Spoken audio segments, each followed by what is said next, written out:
네, 안녕하십니까. 오늘 말씀은 이사야서 8장, 9장 말씀을 읽겠습니다.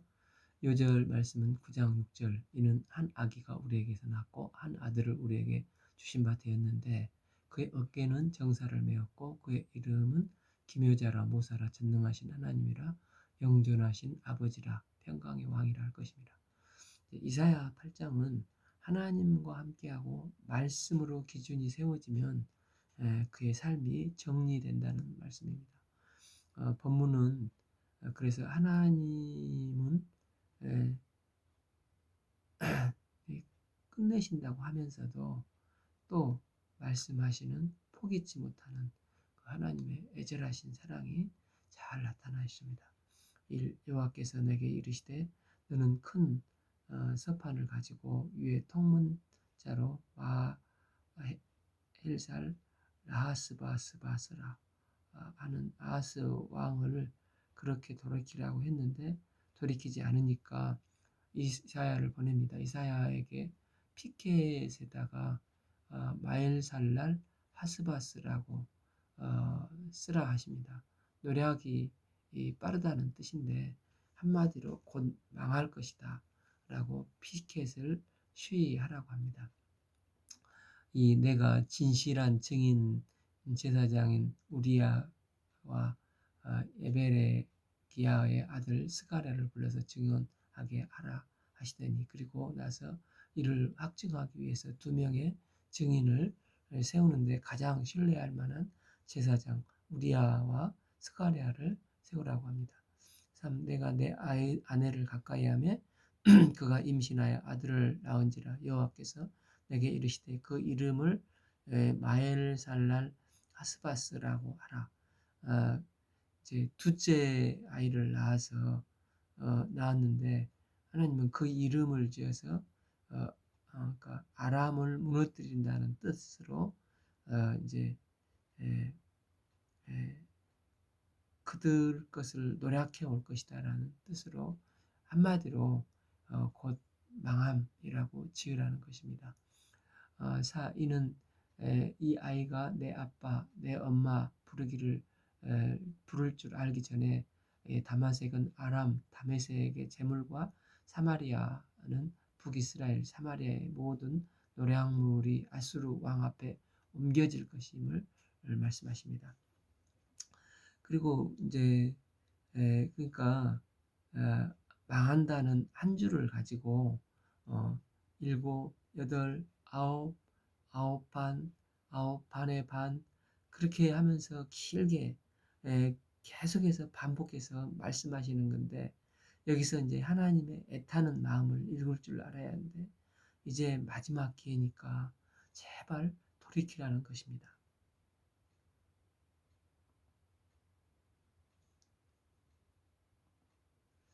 지금 계속해서 북동맹군이 이제 쳐들어와서 이로 남쪽 유다가 12만 명이 죽었고 이제 20만 명이 포로로 끌려갔다. 오대 선지자를 통해서 간신히 이제 그 1차 전쟁에서 돌아왔지 않습니까?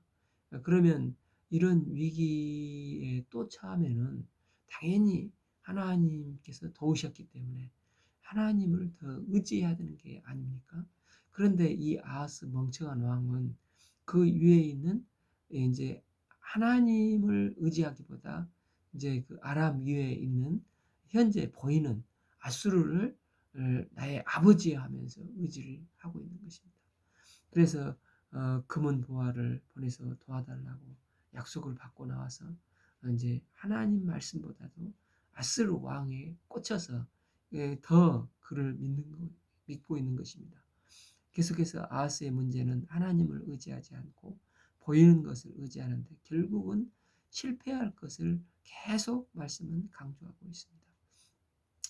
반면 아스르가 쳐들어왔는데 의지할 만한 다른 것이 있음에도 불구하고 하나님만 의지하는 36장에서 39장 그 히스기야 왕 가운데 지금 샌드위치 같이 계시가 나오는데 우리는 이 아하스 같이 불신의 길을 걸지 말고 그것을 반면교사로 삼아서 히스기야와 같은 믿음의 길을 걸어가야 한다는 것입니다.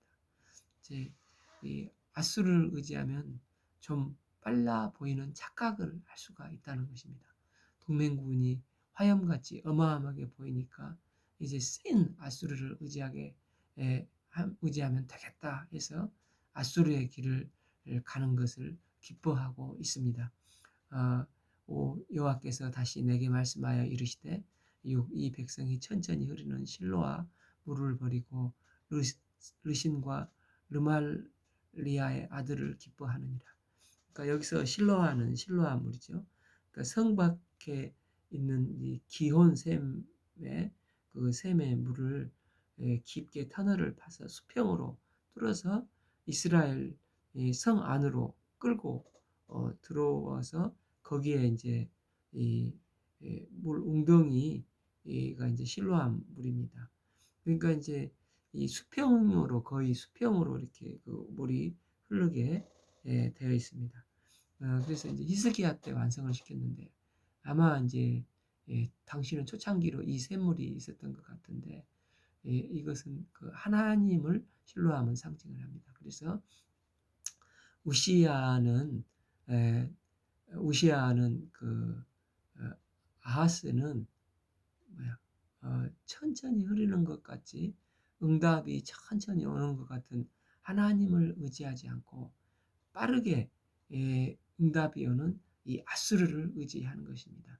7절 그러므로 내 주가 흉용하고 창일한 그 하수 그 아래서 곧 아수르 왕과 그의 모든 유력으로 그들을 뒤덮을 것이라. 그 모든 골짜기에 차고 모든 언덕에 넘쳐 아수르가 끼고 있는 유프라테스 강은 이제 문명을 이룬 강이 아닙니까? 그래서 엄청나게 셀 거라는 생각을 합니다. 흉흉하고 창일한 그 하수의 유력이 당장은 홍수같이 이제 밀어 닥쳐서 북이스라엘과 아람을 순식간에 멸했지 않습니까? 8절 흘러 유다에 들어와서 가득하여 목에까지 미치리라. 임마누엘이여 그가 펴는 날개가 내 땅에 가득하리라 하였느니라. 그러니까 이제 아람과 북이스라엘이 멸망을 하니까 아하스는 매우 기뻐했습니다. 우리 대적이 무너졌구나.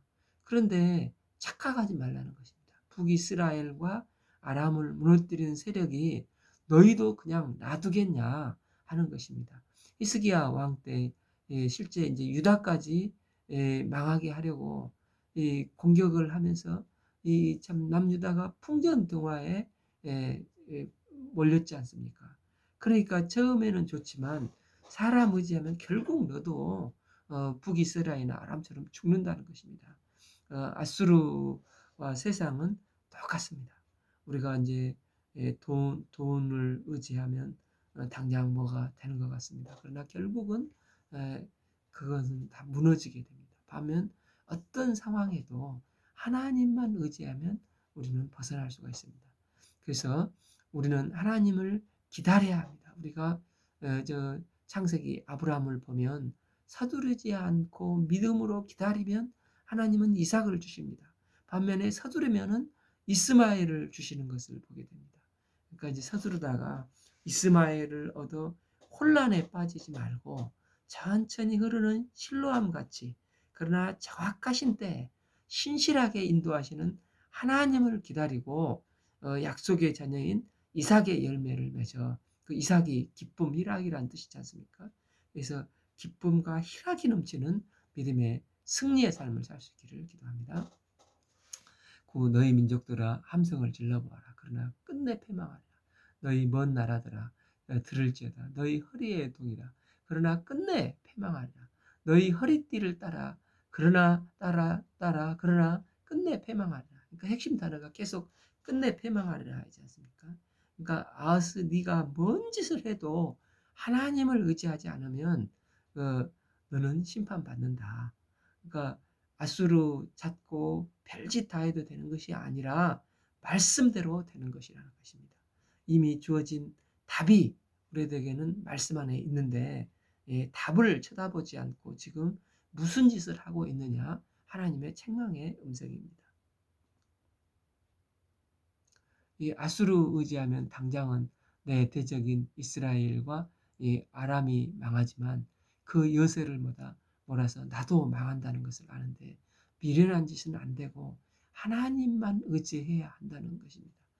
우리 성도들은 이미 주어진 답을 가지고 현재를 살아가는 삶입니다. 너희는 함께 계획하라. 그러나 끝내 이루지 못하리라. 말을 해버리라. 끝내 시행하지 못하리라. 이는 하나님이 우리와 함께 계십니다. 아무리 아람과 이스라엘의 동맹을 해도 해서 공격을 해도 패망하고 말 것입니다. 또한 아수르가 침몰시킬 것 같아도 궁극적으로는 유다가 승리하게 되지 않습니까? 뭐 하나님의 근거는 우리의 능력에 있는 게 아니라 우리와 임마누엘, 우리와 함께 하시겠다는 하나님의 약속에 근거를 하고 있다는 것입니다. 그리고 하나님을 신뢰하고 믿으라는 것입니다. 10일 여호와께서 강한 손으로 내게 알려주시며 내 백성이 길로 가지 말 것을 내게 깨우치게 이르되 12 그 백성이 반역자가 있다고 말하여도 너희는 그 모든 말을 따라 반역자가 있다가 하지 말며 그들이 두려워할 것은 너희는 두려워하지 말라. 놀라지 말고 13 만군의 여호와 그를 너희가 거룩하다 하고 그를 너희가 두려워하며 무서워할 자로 삼으라. 그러니까 답이 하나님만 의지하고 하나님을 두려워하면은 세상이 두려울 게 없다. 하나님이 기준이라는 것입니다. 동맹군과 아수르를 두려워하지 말고 택하지 말라. 우리는 하나님의 말씀의 바른 선택을 해야 한다는 것입니다. 사람을 두려워하는 것이 아니라 어떤 다른 민족이나 누구를 의지하면 되는 게 아니라 하나님을 두려워하고 하나님을 의지해야 하는 것입니다. 혼란이 올 때 한 말씀 붙잡고 명확한 선택의 기준이 세워지면 인생이 쫙 정리되고 질서가 세워지는 경험을 많이 해보지 않았습니까? 이렇게 하나님의 말씀이 기준을 제시하면 승리하는 인생을 살 수가 있는데 그 승리하신 그 승리를 하나님은 이렇게 표현을 하고 계십니다. 14 그가 성소가 되시리라. 그러나 이스라엘의 두 집에는 걸림돌과 걸려 넘어지는 반석이 될 것이며 예루살렘 주민에게는 함정과 울무가 되리니 하나님을 믿고 의지하는 자에게 하나님은 성소가 되어 주신다고 말씀을 하십니다. 성소가 된다는 것은 하나님의 임재하시고 하나님께서 도와주신다는 뜻입니다. 반대로 하나님을 의지하지 않는 자는 아람과 북이스라엘에게는 이 성소가 걸림돌이 되어서 심판이 임하게 될 것이라는 것입니다. 하나님께서 나의 성소가 되사 임마누엘 해주시고 걸림돌이 이제는 디딤돌이 되어서 승리하는 삶이 될 수 있기를 기도합니다. 15 많은 사람들이 그로 말미암아 걸려 넘어질 것이며 부러질 것이며 덫에 걸려 잡힐 것이니라. 16 너는 증거의 말씀을 싸매며 율법을 내 제자들 가운데서 봉하라. 그런데 우리에게 제한을 두시는 것이 있는데 때가 되면 하나님의 계시의 말씀이 나타나지 않는다는 것, 닫혀지는 때가 있을 거라는 것입니다. 즉 하나님의 말씀이 봉해지는 때, 즉 은혜를 거두실 때가 온다는 것입니다. 이때 이사야가 뭐라고 말합니까? 17 이제 야곱의 집에 대하여 얼굴을 가리시는 여호와를 나는 기다리며 그를 바라보리라. 이사야는 잠시 말씀이 봉해지지만 다시 하나님을 바라보고 그 소망 가운데 서 있으면 다시 복음 앞에 서겠다는 신실한 믿음의 고백을 하고 있습니다. 그러니까 말씀만이 우리에게 기준이 되고 말씀만이 우리에게 길이 되고 말씀이 우리에게 생명을 주는 것을 고백을 하고 있습니다. 18 보라 나 및 여호와께서 내게 주신 자녀들이 이스라엘 중에 징조와 예표가 되었나니 이는 시온산에 계신 만군의 여호와께로 말미암는 것이니라. 하나님의 말씀을 신뢰하지 않는 자들은 이제 어떻게 됩니까? 19 어떤 사람이 너희에게 말하기를 주절거리며 속살거리는 신접한 자의 마술에게 물으라 하거든 백성이 자기 하나님께 구할 것이 아니냐 산 자를 위하여 죽은 자를 구하겠느냐 하라. 그러니까 이제 역대상 10장 13절을 보면 사울이 죽은 것은 여호와께 범죄하였기 때문이라. 그가 여호와의 말씀을 지키지 아니하고 또 신접한 자에게 가르치기를 청하고 여호와께 묻지 아니하였으므로 여호와께서 그를 죽이시고 그 나라를 이새의 아들 다윗에게 넘겨주셨더라. 이렇게 하시지 않았습니까? 그러니까 답답하고 급박한 문제가 있으면 좀 하나님께 구해야 하는데 사울은 엔돌의 신접한 여인인 무당을 찾아가서 물으니까 여호와께서 그를 죽으셨다는 것입니다. 문제가 있을 때 우리는 살아계신 하나님께 구하는 주의 종들이 되어야 하고 그러할 때 산 길이 열린다는 것입니다.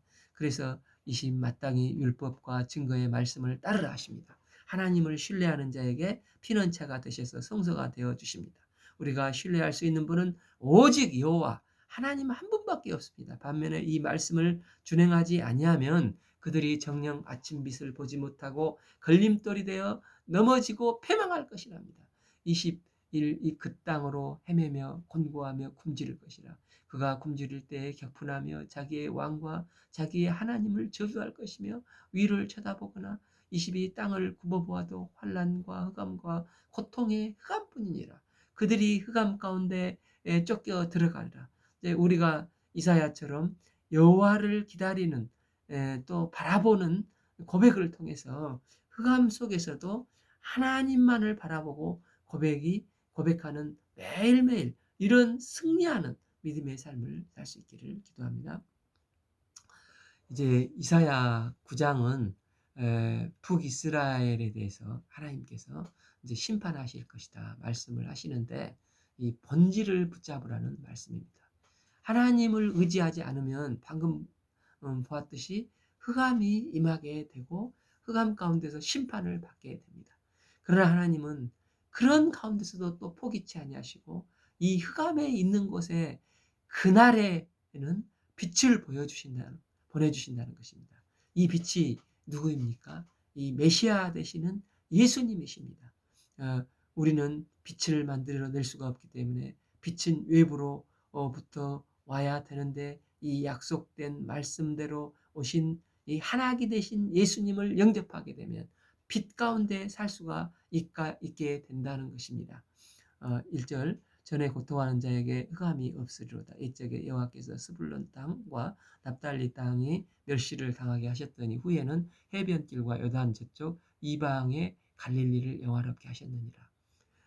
그런데 스불론과 납달리 땅이 전에 멸시를 받았는데 그날에는 영화롭게 해주신다는 말씀입니다.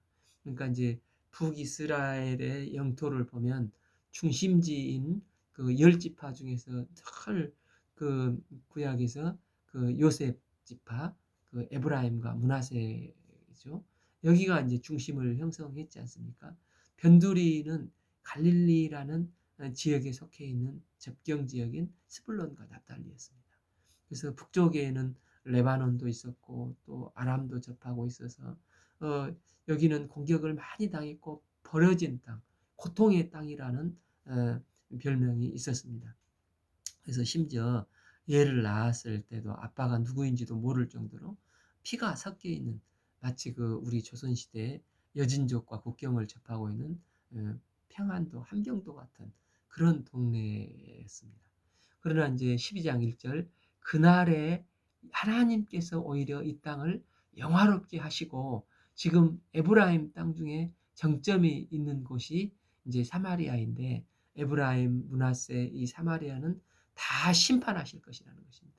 그런 흑암 지역에 예수님께서 오셔서 그날에 오셔서 영화롭게 해주시지 않았습니까? 그러니까 예수님은 이제 유대 땅 베들레헴에서 태어나셨지만은 이제 활동을 갈릴리 지역에서 주로 하시지 않습니까?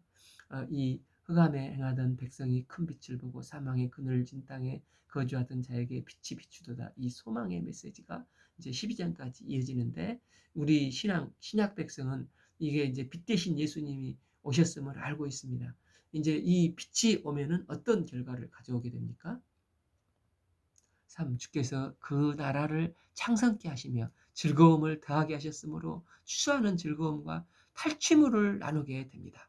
이 탈취물을 나눌 때 즐거움같이 그들이 주 앞에서 즐거워합니다. 4절 이는 그들이 무겁게 맨 멍에가 그들 어깨의 채찍과 압제자의 막대기를 주께서 꺾으시고 미디안의 날과 같이 하셨습니다. 본문에서는 이제 두 가지를 말씀하는데, 하나는 빛이 오면 큰 즐거움이 있다. 또 하나는 대적들이 물러간다는 것입니다. 기쁨과 승리를 이야기합니다. 마찬가지로 우리에게 빛이 오면 기쁨이 되고 동시에 대적들을 물리치는 승리의 삶을 살게 된다는 것입니다. 여기서 이제 멍에 채찍 막대기를 묘사하는데, 이는 출애굽 이미지로 하나님께서 애굽의 노예 생활을 하고 있는 이스라엘을 출애굽을 시켜서 이제 그 막대기와 채찍을 다 제거해 버리셨습니다. 또 미디안의 날과 같이 하셨습니다. 이는 기드온을 통해서 승리했던 것을 말씀하고 있습니다. 이처럼 하나님께서 흑암 가운데 빛으로 오실 때 승리와 기쁨을 주시게 된다는 것입니다. 이는 한 아기가 우리에게 낳고 한 아들을 우리에게 주신 바 되었는데, 그의 어깨에는 정사를 메었고 권세가 있다는 것입니다. 그래서 모든 권세가 이제 한 아기 되시는 예수님의 말씀에 다 복종하게 되어 있습니다. 7절, 그 이름은 기묘자라 모사라 전능하신 하나님이라 영존하신 아버지라 평강의 왕이라 할 것입니다.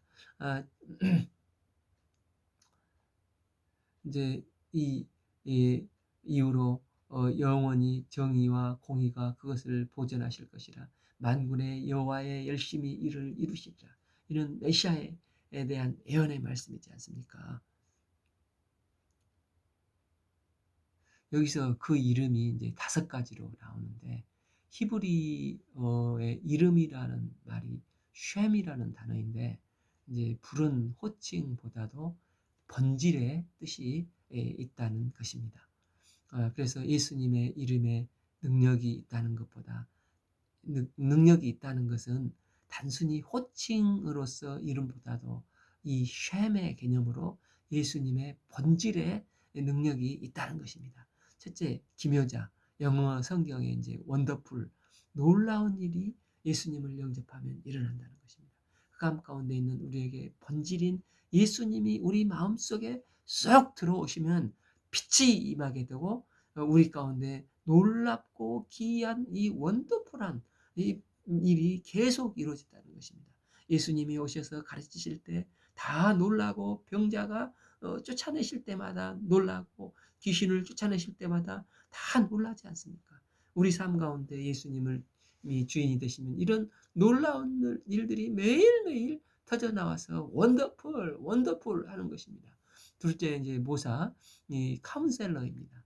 요한복음 14장 26절, 보혜사 곧 아버지께서 내 이름으로 보내실 성령, 그가 너희에게 모든 것을 가르치시고 내가 너희에게 말한 것을 생각나게 하리라 하셨는데, 이제 모사는 보혜사 성령, 이 카운셀러 역할을 하셔서 옆에서 항상 우리를 도와주신다는 것입니다. 우리는 최고의 보혜사 성령님이 계시기 때문에 참 눈이 어두워서 참 잘못된 길로 가게 되면 그쪽 말고 이쪽으로 가라. 그리고 회개하고 하나님 앞에 돌이킬 때마다 성령님께서 카운셀러를 해주시는 것입니다. 우리가 보혜사 성령님의 도우심으로 말씀을 통해 명쾌하게 기준을 잡게 해주시고, 어떤 혼돈 속에서도 질서가 세워지고 또 우선순위가 정리가 되고, 그래서 성령님의 도우심 가운데 명랑하고 단순한 삶을 힘차게 살아나게 될 수 있습니다. 세 번째는 전능하신 하나님, 이 올마이티 갓입니다. 왜 불가능이 없어집니까? 창조주 하나님이 전능하신 하나님이기 때문에 그렇습니다. 요한복음 1장 1절, 태초에 말씀이 계셨는데 이 말씀이 하나님과 함께 계셨으니 이 말씀은 곧 하나님이십니다. 14절, 이 말씀이 육신이 되어서 이 땅 가운데 오신 예수님이십니다. 기도의 의미가 무엇이겠습니까? 하나님의 전능성과 우리가 연결되어 있다고 말할 수도 있지만, 또 하나는 우리의 삶의 모든 영역들을, 모든 사역들을 하나님이 전쟁하시도록 만드는 것입니다. 내가 싸우면 지겠지만은 전능하신 하나님이 싸우면 반드시 승리하게 된 것입니다. 그래서 사무엘상 17장 45절, 다윗은 너는 칼과 단창으로 내게 나오거니와 나는 만군의 여호와의 이름으로 내게 나가노니 다윗이 골리앗과 싸운다 하지 않고 골리앗과 여호와 하나님이 싸운다고 하니까 이기지 않습니까? 그래서 내가 하면 내 일이 되지만 하나님께 맡기면 하나님의 일이 되고 하나님의 기도가 되는 것입니다. 특별히 예수님은 구원을 베푸실 전능자가 되십니다. 스바냐서 3장 17절 너희 하나님 여호와가 너희 가운데 계시니 그가 구원을 베푸실 전능자라. 전능하신 예수님이 오시면 첫 번째 기쁨을 이기지 못하는 삶을 살게 된다는 것입니다. 또 하나는 너를 잠잠케 사랑하시며 이렇게 나와 있는데 또 히브리어에는 이 구절이 두 가지 번역이 된다고 하는데 그러니까 너를 잠잠케 사랑하시는 번역이 되고 또 하나는 너를 사랑하기 때문에 너의 삶이 잠잠해질 거야 라는 뜻이 된다는 것입니다. 하나님은 우리를 너무나 사랑하시기 때문에 나의 삶이 잠잠해질 거야 하는 것입니다. 예수님이 오시면 풍랑이 잠잠해집니다. 예수님이 오시면 모든 갈등이 잠잠해집니다. 예수님이 나에게 임하시면 그 사랑으로 내 모든 문제가 잠잠해지고 해결이 됩니다. 이분이 나의 목자 되시는 전능하신 하나님이십니다. 이 빛 대신 예수님을 나에게 구원을 이 예수님은 나에게 구원을 베푸실 전능자 하나님이 되십니다. 네 번째 영존하시는 아버지이십니다. 그러니까 삼촌이나 아저씨는 집에 올 때 나에게 용돈 주고 가끔 맛있는 거 사주는 정도입니다. 그러나 아버지는 그렇지 않습니다.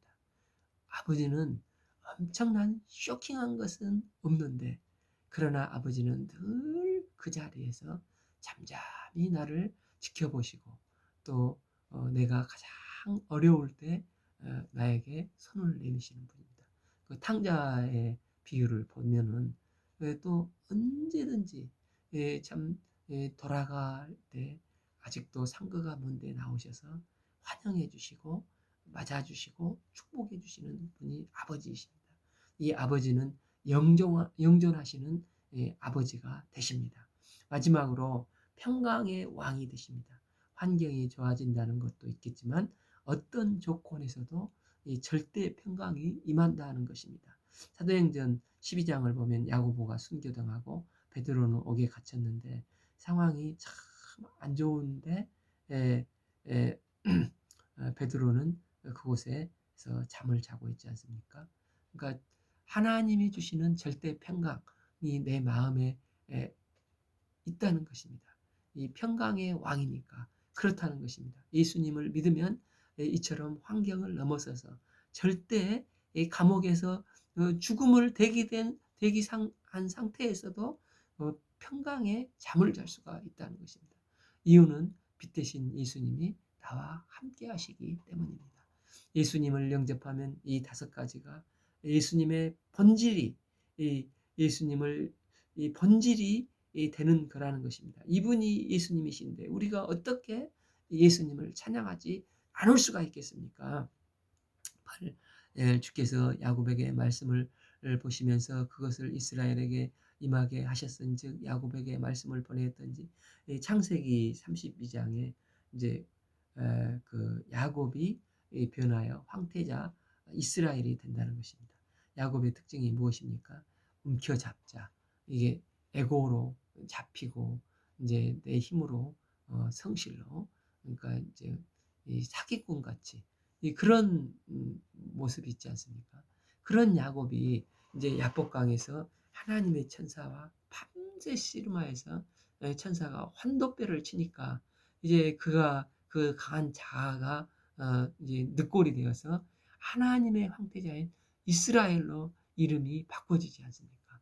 이제 우리가 이처럼 나를 부인하고 예수님의 능력을 의지하면 이스라엘이 된다는 것입니다.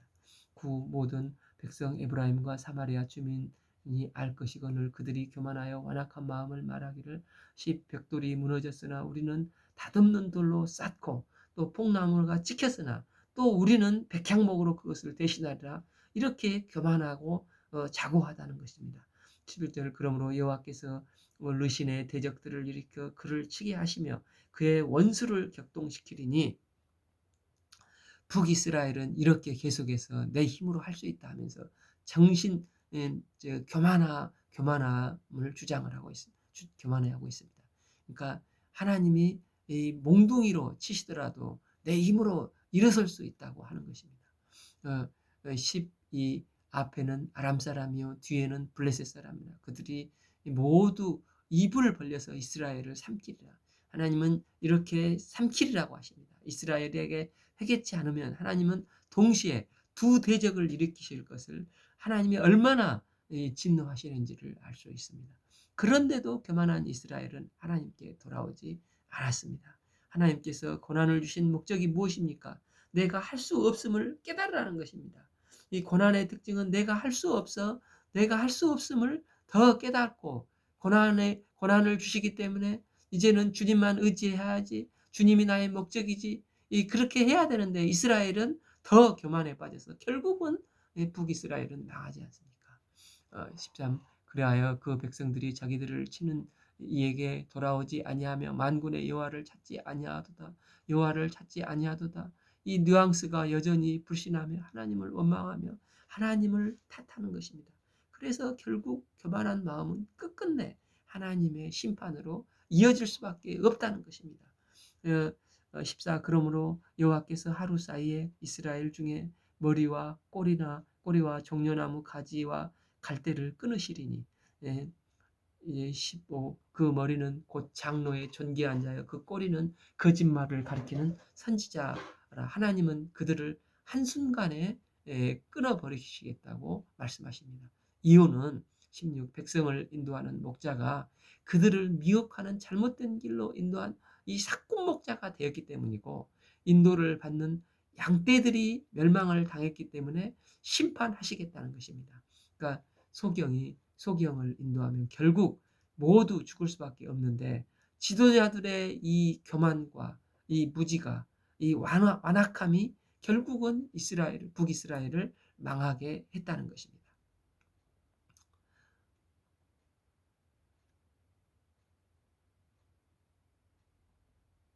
17 이 백성이 모두 경건하지 아니하며 악을 행하며 모든 입을 망령되게 말하는 죄 가운데 빠져들었습니다. 이스라엘을 향한 하나님의 진노는 그러할지라도 여호와의 진노가 돌아서지 아니하며 그의 손이 여전히 펴져 있으리라. 그들의 고아와 과부를 긍휼히 여기지 아니하시겠다는 표현은 그 심판의 정도가 어느 정도인지를 짐작할 수가 있습니다. 고아와 과부는 율법에서 보호하라고 했지 않습니까? 그 정도로 교만한 이스라엘 지도자들을 하나님 지도자들을 향한 하나님의 진노가 크시다는 것을 말씀하고 있습니다. 그럴지라도 여호와의 진노가 돌아서지 아니하며 여호와를 찾지 않으한도다. 그럼 왜 하나님은 이 진노 중에 그의 손을 여전히 펴시고 있으십니까? 그것은 이스라엘 안에 아직도 여전히 점점 그 죄악이 제거되지 않고 교만의 모기까지 차고 있기 때문입니다. 18 대저 악행은 불타오른 것 같으니 곧 찔레와 가시를 삼키며 빽빽한 수풀을 살라 연기가 위로 올라가게 함과 같을 것이라.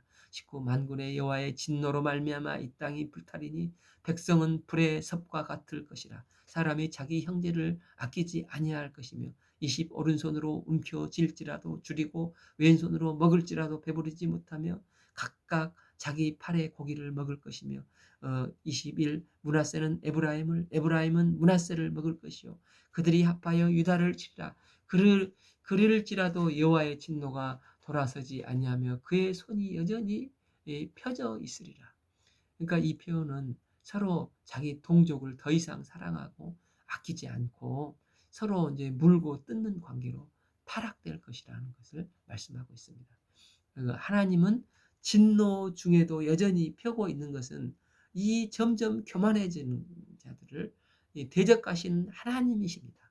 또 한편으로는 동시에 하나님이 손을 펴시는 것은 이스라엘 백성들의 죄악을 이 백성들이 죄악을 지금이라도 돌이키고 포기치 않으시는 그 하나님의 의지와 마음의 표현이라고 할 수가 있겠습니다. 오늘 말씀은 이사야서 8장 9장을 읽겠습니다. 감사합니다.